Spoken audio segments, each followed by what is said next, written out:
Ladies and gentlemen, would you please put your hands together, because you're about to get a little bit of a unique message here. And you're going to see exactly what it takes to make it rain. Please welcome Mr. Ed Robinson.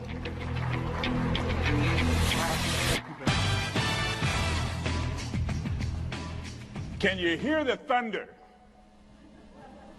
Can you see the clouds? Can you smell the rain? There's a storm coming in your life. It's going to be storming new prospects, new business, bigger commissions. Are you ready for the rain? Are you ready to make it rain in your organization? How many of you have never heard of the concept of rainmaking? Just work with me here. How many of you have now heard that concept before, rainmaking? See, rainmaking is the Native American Indian. It comes from that term where the Native American Indian, when they were having trouble with water and rain, they needed somebody to come out and dance, and they would come out and dance, and the sky would open up, and all of a sudden you had rain on your crops. Another definition is most professional service organizations have, let's say, one or two professionals that they call rainmakers in that organization that will go out, make revenue, and basically bring in enough business for everyone else to work on and focus on. My definition of rainmaking is quite simple. My definition for each and every one of you as a rainmaker is simply, I want you to take a proactive role in making it rain in your business. One of the things I think about rainmaking is you need to have a process. You need to have a pattern. You need to have formulas so that you can grow your organization. And I want to share with you quite a few of those formulas. And I'm going to start off, quite frankly, with one of my favorite quotes in the belief system. There's a quote that I use that says, individuals carry their success and their failure with them. It does not depend on outside conditions. And by the way, I love that quote.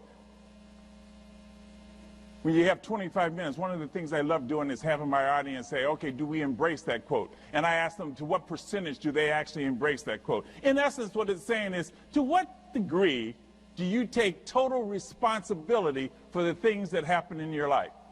To what degree do you say that I'm in charge of the successes as well as the failures? To what degree am I accountable and take ownership of the lessons that my customers teach me on a day-to-day basis? I'm always looking for definitions of success. My favorite definition of success comes from a Chinese proverb.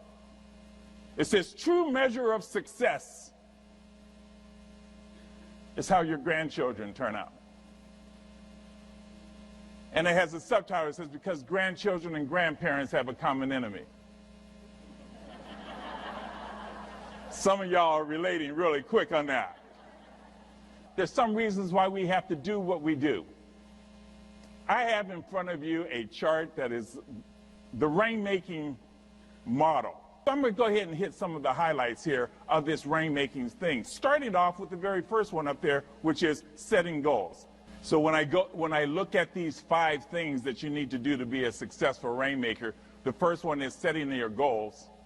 The second one is having a good marketing strategy that is compliant to achieving those goals.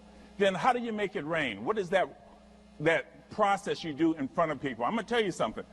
The 10 things that I'm going to share with you that your customers are telling us that are keeping you from hearing a yes are all under how we're presenting to them on a day-to-day basis. Let me give you an accountant's perspective as it relates to not only setting your goals, but actually what activity do we need to do to get those goals. When I first started my first business, we started out and we went to 25 businesses every month. 25 businesses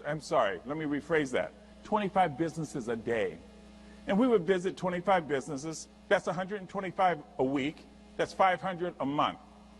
500 a month gave us about 15 appointments. 15 appointments brought us in 3.7 new pieces of business every month.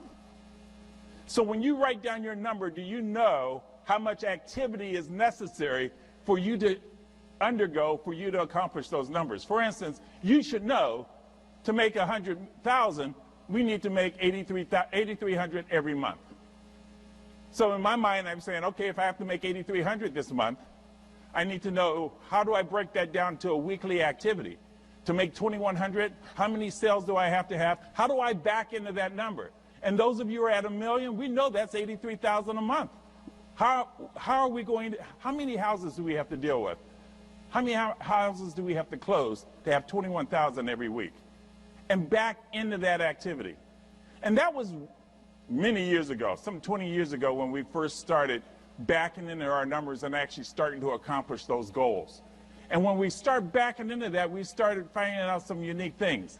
Things start happening. We start hitting those numbers because we're actually working towards accomplishing those tasks. To make it rain, there's 3 areas that you really have to be focusing on making it rain at all times. 1, our marketing. We have to do it with our advertising as well as our presentations. And because I like acronyms, I use making it rain. That makes sense, doesn't it? Just a 4-step process to make it bring in new business. But I'm going to tell you some things that customers are saying we need to do during that process. Some specific things that we may not be doing. So under our Make It Rain, we want to build rapport, ask the right questions, implement solutions, and negotiate what is that next step. Where are we going to go from here? Those things become critical as we're moving forward. Here you'll see that we've got not only the rapport building and the asking questions, but under the rapport is how much homework are we doing ahead of time? Do we know what our ideal client is? How much time have we spent profiling who will we not deal with? When you looked at that whole chart, I went through the first 3, setting goals, marketing, and a sales strategy. You also have to have a customer service strategy, which was number 4. Number 5 is a full pipeline. With our pipeline, we do things like we want to find out whether we're dealing with ducks, deers, or dinosaurs. That brings me to the very first thing that your customers are asking of you. One of the first one is we need, as sales warriors, to educate our customers a lot better. We have to take time to actually work with the prospect and tell them how our products and services, how our homes are going to help satisfy some of their goals. For instance, sales winners, educated buyers, almost 3 times more often and more effective than second-place finishers. It became critical that we did that. And how do you do it? I've got 4 ways. Provide them new ideas, give them some best practices, share with them some of the things that other people are doing, share with them some of the things that you're seeing. The next one, asking questions. This is kind of a basic thing, but it's something that I really wanted you to focus on. One of the things that I always try to get people to focus on is, you do want to find out what their needs are. You do want to find out what their fears are. You do want to take that time to find out what is their vision of success. What can they do to actually get from point A to point B so that you can kind of walk them through that process? And that's what's critical. So that brings up number 2. It becomes important that you start collaborating. Look at the percentage that's on this particular slide. 43% of first-place winners have gotten into some level of collaboration conversations with their buyers, and only 8% of the second place did. I have found when working with different organizations, some people have trouble walking over the bridge. You have to hold their hand. They don't get it. They come in with a preconceived notion of what this whole process is going to be, and they need that sales warrior, that sales professional, to walk them through the process so that they know what that agenda is. The next thing that I have up here is, by the way, to the extent that we can take our ideas and allow it to be their ideas, they start buying into it. And if they buy into their ideas, because oftentimes we know what's best for them, but if it doesn't come out of their mouth, it's not going to be our reality. Demonstrate the potential return on investment. Now, wouldn't you agree an accountant would come up with that?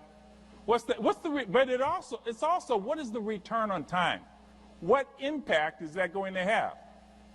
I loved when we had our previous speaker who went through and said, okay, you really have to find out, based on their behavioral styles, how do you become an advisor to that person? Give them some ideas, walk them through that process. The several people that came to our house to either share our house or to help us build a house, they come in and they actually show you different demonstrations, and they would take out an iPad or some type of equipment and walk you through that process. They come across as more professional. They come across as more of a rainmaker person, and you're a lot more willing to buy into that when you actually take the time to walk them through that process.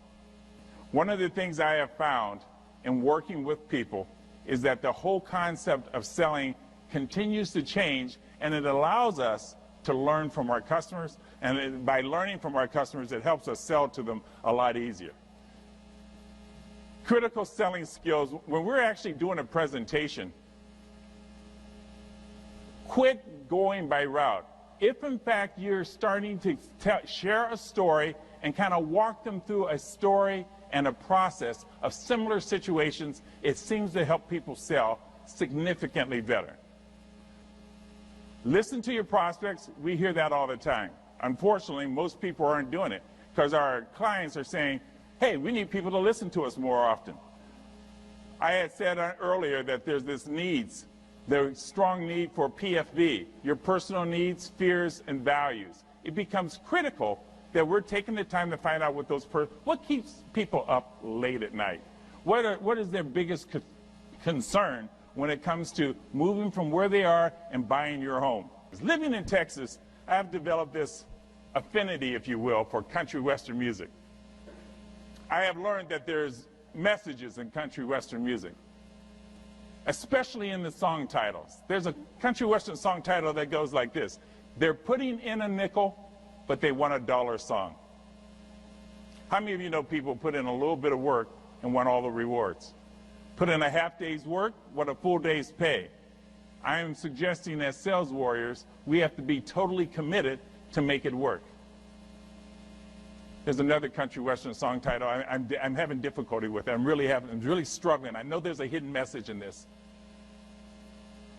It simply says, Mama, quick, grab a hammer. There's a fly on Papa's head. There's a message in there somewhere. I know there's a message in there, and I'm trying to figure out what it is. Help me at the break. If y'all know what that message, let me know what it is. My favorite country western song title is this: I'm so miserable without you, it's like you're still here. That one kills me. To close, though, I want to give you 4 things from a country western song. There's a country western song that simply says, well, I'm going to ask you to do these 4 things, but I'm also going to ask you not to go anywhere until I explain them. Because if you go somewhere without me explaining them, it could be problematic. There's a country western song that says, drink, swear, steal, and lie.